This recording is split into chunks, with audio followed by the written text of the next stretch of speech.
Mani sauc Valdis Mjoders. Es esmu pieteicējis pasākumā, kur sauc prāta kutināšana, jeb internetā pazīstam arī kā prāta kutināšana. Vienā gadījumā prāta kutināšana, otrā gadījumā prāta kutināšana.lv. Tās ir tādas intelektuālas sarunas, kuras organizē SEB banka un sabiedrisko attiecību aģentūra PR Stils jau vairākus gadus. Mums ir bijuši dažādi sadarbības partneri un ļoti daudz interesantu runātāju. Pārsvarā, ir īpaši, ja jūs šobrīd mūs skatāties tiešraidē Diena.lv, tad pieminam, ka mūsu informatīvais partneris šobrīd ir Diena un Diena.lv. Un, ja nu pirmo reizi esat trāpījušies prāta kutināšanā, tad parasti runā 4-5 ļoti interesanti, ļoti dažādi cilvēki par vienu un to pašu tēmu, no pilnīgi dažādiem skatu punktiem. Šoreiz mums būs 5 runātāji, katram no viņiem ir 15 minūtes, jo runā, ka pēc 15 minūtēm kļūstot neinteresanti, ja vien kāds nesāk izģērties. Nu, to mēs nedarīsim, pilnīgi noteikti. Lūk, tās ir tādas intelektuālas sarunas un ļoti svarīgi, lai jūs tajās varētu piedalīties. Jums būs iespēja pēc šīm īsajām uzrunām arī uzdot kādus jautājumus vai iebilst. Jo galu galā ir tēmas, kur kāds kaut ko noteikti zina labāk. Informācija ir mūsu šīs dienas sarunas tēma, informācijas laikmets. Visu šo gadu mēs runāsim par nākotni. Nākotne nāk. Nu, nākotne ir viena lieta, kas nāk un nekādīgi nevar atnākt. Ja? Pārsvarā viņi atnāk mūsu sarunās par nākotni. Un šodien pat nav īsti populāri runāt par nākotni. Mēs mācāmies visu darīt šeit un tagad. Dzīvo šodienai, rītdien var nepienākt. Ir 2012. gads, vai ne? Un tomēr visu gadu mēs turpināsim runāt par to, ka nākotne nāk un kādi ir tie veidi, kādā tā nākotne nāk. Šodien par informācijas laikmetu. Informācijas laikmets ir bīstama lieta. Nu, informācija pat par sevi. Palūkojieties, pirmajā rindā sēž viens vienīgs drosminieks, jo informācija tas ir bīstami. Gan tad, ja tev viņi ir, gan tad, ja tev viņas nav. Tāpēc mēs dalīsimies viedokļos un raudzīsimies uz šo sarunu tēmu no šodien 5 dažādiem skatu punktiem. Dažkārt tie būs pat ļoti pārsteidzoši. Tā kā iekārtojieties ērtāk un izbaudiet. Un galvenais lūdzu piedalīties.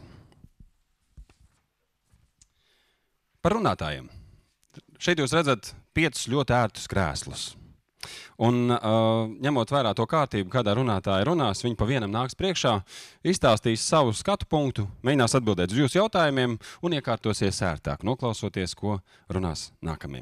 Kā pirmo, es pieteikšu vīru, kurš ir jauno tehnoloģiju zinātājs, specializējas interaktīvā interneta un mobilo ierīču jautājumos un risinājumos, jaunatvērtā IT uzņēmuma inkubātora TechHub Rīga valdes loceklis, jeb kā pareizi esot teikt īstenais loceklis.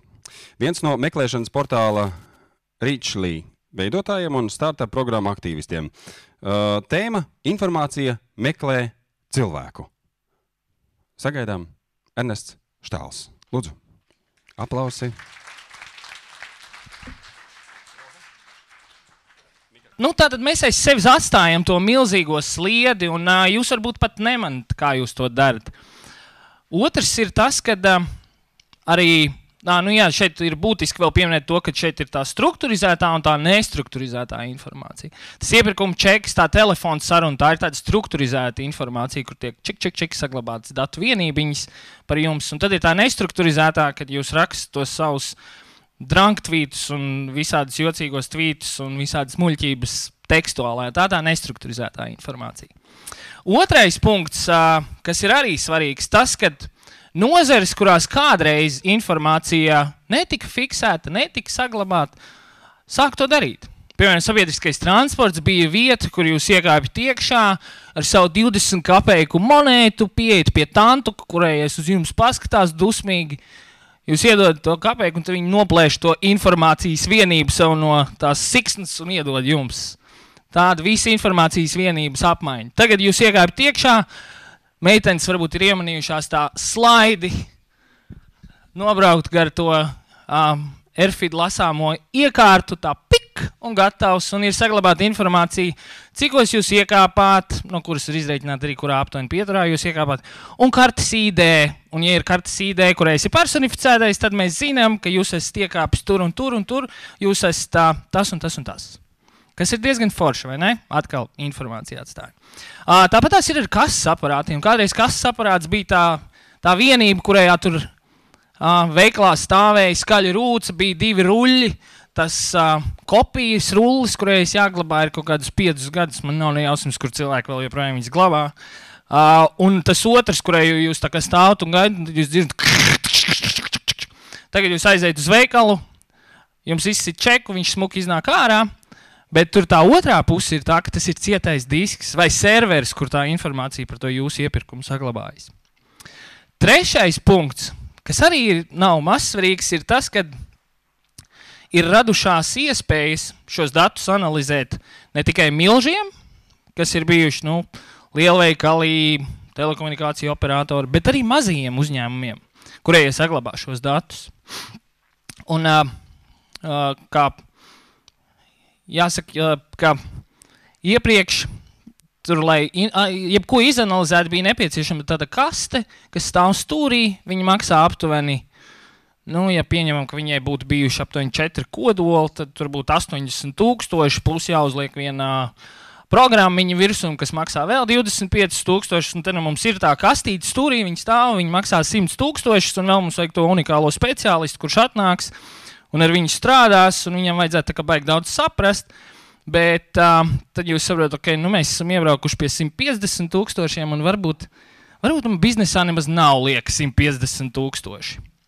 Tagad ir radušās tehnoloģijas, gan atvērtā koda, gan vienkārši, kurējās ļauj arī mazākiem uzņēmumiem piedāvāt lietas. Mazie jaunie internetu startupi, kurējos es pārstāvu, arī var izmantot šīs tehnoloģijas. Un sākt radīt rīkus, kas ļauj analizēt tās lietas. Un te mēs tagad nonākam pie tā, tagad mēs zinām, kāda ir tā esošā situācija ar datiem, un kas ir tās informācijas vienības, kurējās tad parādās. Pie nestrukturizētās informācijas, kā tad nestrukturizēta informācija mēdz atrast cilvēku, es varu minēt pats savu startupu, kas ir Reachly. Mēs reālā laikā izanalizējam tvītus un atrodam cilvēkus, kuriem saka, ka viņš domā kaut kur braukt, uz jebkuru vietu pasaulē. Viņš saka, I'm planning trip to Barcelona. I'm looking forward to visit New York. Mēs sekojam līdz veselam baram frāžu, un mums dienā ienāk pāris miljonu tvītu, mēs ar algoritmu palīdzību izejam viņiem cauri, paskatāmies, vai viņš brauc uz vietu, vai viņš plāno ceļojumu pie zobārsta vai muzeju, un saprotam, ka tas nav īsti rīktīgi. Un izsijājam aptuveni 15-20,000 tvītu, kur cilvēki saka, I'm going to, ka viņš tiešām dodas uz to vietu. Un tad mēs reālā laikā varam piedāvāt viņam kaut ko. Mēs uztaisījām pakalpojumu tādu, ka jebkurš hotels no šīs konkrētās vietas, vai tā būtu Stokholma, New York, viņš var tā kā pats, hey, stay with me. Un tad tā iesaistīties tajā komunikācijā. Kāpēc mēs viņu uztaisījām? Iepriekš mēs bijām uztaisījuši tādu projektiņu, kurējais automātiski čivināja. Mēs uztaisījām mazu robotiņu, kurš atrada 200 ļoti precīzus tvītus dienā un iečivināja. I'm going to, okay, you might want to check out these hotels. Un tad mēs norādījām. Un kas bija interesanti, kad daudziem cilvēkiem bija, wow, where did this come from? Un bet kas mums pārsteidz bija tas, ka ļoti daudz teica, hey, thanks, can you suggest me this one? This city, please? Protams, bija daži, kuriem nepārāk patika. Piemēram, viens šals uzrakstīja spam bot detected, but this is pretty good one, so not reporting. Un pats labākais bija viens čivinātājs, kurējais teica, I'm sorry, I was there. It was great. Viņš tā kā jūta savu pienākumu, ka mēs viņam esam ieteikuši un ka ir pagājis mēnesis un viņš nav pildījis savu pilsoņu pienākumu un mums kā spambotam atbildējis. Mums bija aptuveni 2000 sekotāji, mēs sekojām vienam un, protams, Twitteris beiggalā mūs pēc pusgada un 60,000 tvītiem tā kā nobanoja. Tad mēs domājām, wow, varētu tā kā uztaisīt bišķi citādu projektu. Jo mums bija viena pozitīva īpašība, tur bija labs turnovers. Tur bija 8-9% cilvēku patiešām kaut ko iebukoja. Tas par nestrukturizēto informāciju, kā izvilkt ārā no nestrukturizētiem datiem kvalitatīvu informāciju. Strukturizēta informācija ir vēl interesantāka, jo, piemēram, tas pats iepirkuma čeks, jebkurš zvans, jebkura iekāpšana sabiedriskā transportā, vai pat medicīnas vēsture. Katrā no šīm lietām ir kaut kas interesants. Piemēram, mēs pašlaik arī strādājam un skatāmies to, kā telekomunikācijas operatoriem palīdzēt. Izrādās, telekomunikācijas operatoriem ir tādas priekšapmaksas kartes, kas ir tāds pilnīgi tumšs lauciņš, kur viņi neko nezina.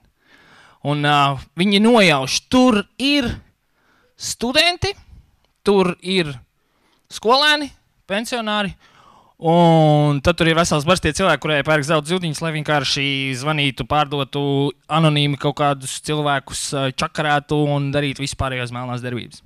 Kā viņus identificēt šos cilvēkus? Un ir iespējams. Viņus var identificēt pēc lietošanas parametriem. Jūs, protams, varat nojaust, kad telefona numurs, kurš mēdz sūtīt visādas īziņas nakts vidū, atrasties aktīvā darbībā pilsētā 3 naktī, ka tā visticamākais nav omīte. Un savukārt cilvēks, kurējais visu mēnešu vai 2 mēnešu garumā veic 20 zvanus ar vidējo garumu 10 minūtes un kopējais numuru skaits nepārsniedz 5, ka tas varētu arī nebūt students. Tur tiek uzbūvēts tas matemātiskais modelītis, uztrenēta sistēma un tiek atrasti šie cilvēki. Tas pats notiek ar lielveikaliem. Un kā jau es minēju, arī ar medicīnisko vēsturi. Kas ir interesanti, kad medicīnisko vēsturi bija puišeļi paņēma un izanalizēja vēža slimnieku medicīnisko vēsturi. Un ko viņi atklāja? Viņi atklāja jaunu veidu, kā atklāt vēzi. Es gribētu tā kā iečakoties tādā sistēmā, iedot savu vēsturi un paprasīt, hei, cik liela varbūtība, ka man ir vēzis? Regulāri reiz gadā vai 2. Tā tikai nočikot pēc savas vēstures. Un šeit parādās arī jautājums par datu privātumu, kā mēs visi saprotam. Bija viens interesants gadījums ASV. Lielveikalu ķēde Target, tas tāds tā kā mūsu cenu klubs, viņi tirgo visu kaut ko, un viņi arī vāc datus. Un ko viņi izdarīja? Viņi atklāja grūtniecis. Tā kā pēc iepirkšanās datiem spēja pateikt, cik liela varbūtība, ka šis konkrētais pircējs mums ir grūtnieci. Tā kā pa 78% vai pa 34%. Un viņi sāk sūtīt ārā tādus privātus piedāvājumus viņām. Rekur tev, paskaties, rekur tev ir pamperi, rekur tev bērnu drēbītes un tā. Un bija gadījums, kur tēvs aiziet pie menedžera un viņš saka, Klau, kāpēc manai meitai, kurajā vēl mācās vidusskolā, tiek sūtīt šādu piedāvājumu? Un, protams, menedžeris viņš tāds, es tā kā nezinu, es atvainojos, es tiešām nezinu. Un paiet pāris nedēļas, un menedžeris tāds tā kā, jānolīdzina tās attiecības, tur mums klients svarīgs, un viņš zvana un saka, mēs tā kā vēl joprojām atvainojamies, mēs tā kā, kā tur varētu nolīdzināt to situāciju, un tēvs tāds klusē. Un tad viņš tā saka, es līdz galam laikam nezināju par visu, kas notiek zem mana jumta. Un arī, teiksim, jūs varat sagooglēt, tas raksts saucās How Target Figured Out that Daughter is Pregnant Before Her Dad Knows. Un tas ir diezgan traki, un tas skar tiešām datu privātumu, vai ne? Un es domāju,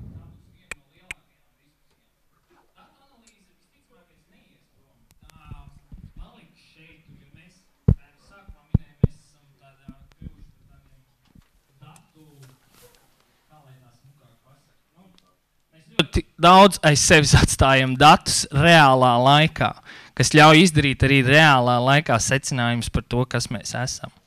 Un svarīgi ir tā komunikācija, manuprāt, no uzņēmuma puses par to, kā viņi izmanto tavus datus.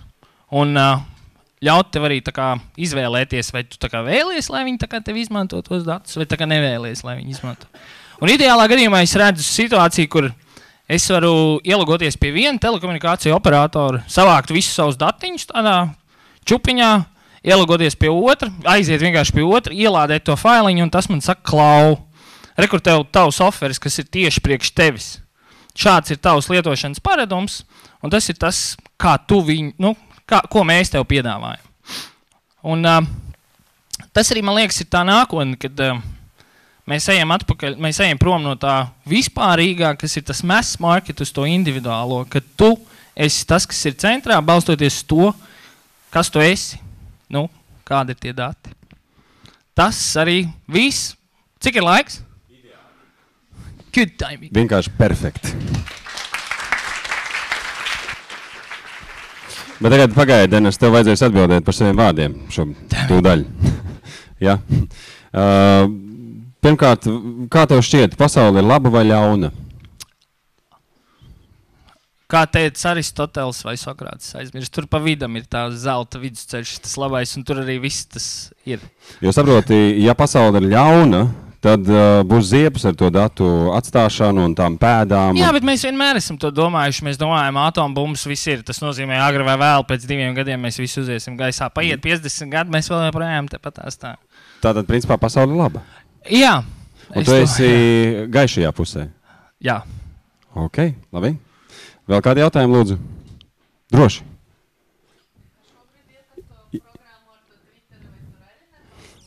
Kā ar to tweetbotu iet? Mēs esam gājuši uz priekšu, kā lai saka. Mēs saredzam potenciāli daudz plašāk. No wonder why.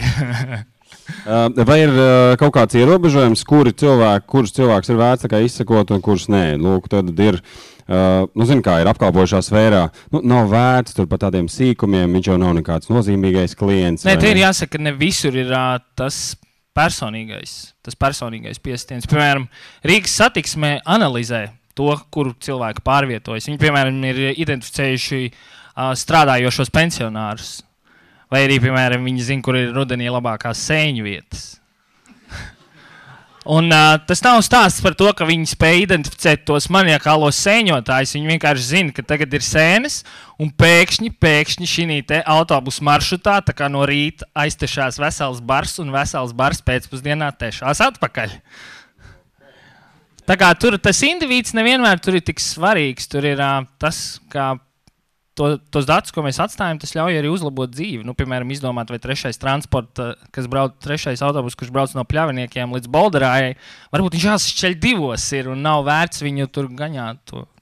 Tagad jautājums, vai tā ir tāda pietiekama naudas izteiksmē vērtīga informācija, kas tiek savākta?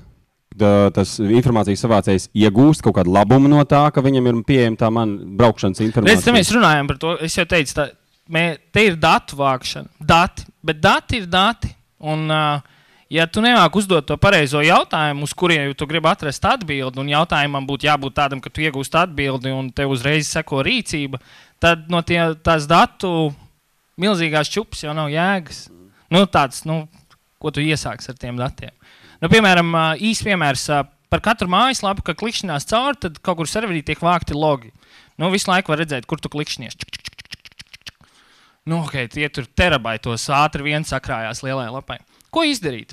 Bet ja tu spēj izdomāt jautājumu un, teiksim, izspriest priekš e-komercijas veikalu, tu izdomā, kā mēs varētu detektēt tos, kurai ir tie kategorijas sērfotāji. Varbūt tās mammas, kurējās visu laiku meklē vienā kategorijā, ko izvēlēties šito vai tā kā šito, vai tā kā šito, vai tā kā šito. Un te tu reālā laikā spēj viņu identificēt, tu saki, stop, rekur tev ir ofers, beidz. Ja arī tu spēj identificēt tos vientuļos samurajus, kurš atnāk nopērk pazūt. Un tad tu tā, kā es tev varēju dabūt atpakaļ? Vai tu jau esi savāds e-pastu un viņam izsūti? Nāc vēlreiz. Un viņš par to priecājas? Jā, tas būtu tas ultimate mērķis, tas galvenais mērķis, lai viņš būtu gandrīz. Vēl kādi jautājumi, lūdzu? Jā. Turpatās. Droši. Es esmu uz robežas, bet mans kolēģis... Par tevi analizē datus, jā? Jā. Es esmu uz robežas. Ir reizes, kur es diezgan izsargājos no tās šteles. Es zinu, ka par mani kāds kaut ko vāc, domā, skatās, vēro ar to milzīgu vācu.